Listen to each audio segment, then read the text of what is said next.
Hey guys, I'm going to show you how to fix this problem on Windows 11 operating system. In the first step, just go to search bar, type services and open it.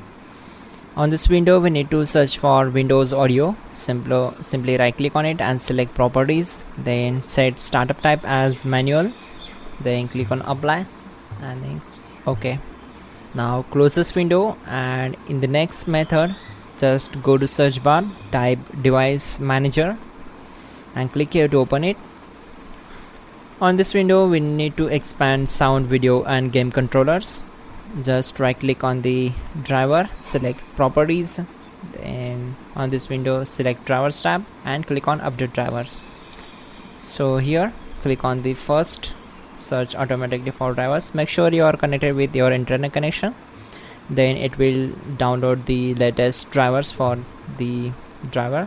Then close this window, and in the last method, just go to search bar, type here settings, click here to open it.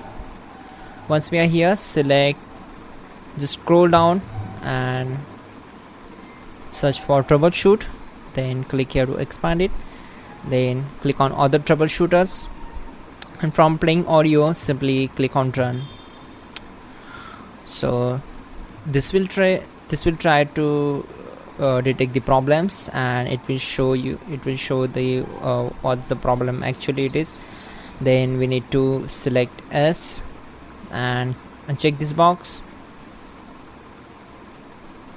click on apply and then OK. So that's it guys, your problem will be solved and you're good to go. Don't forget to like and subscribe to the channel.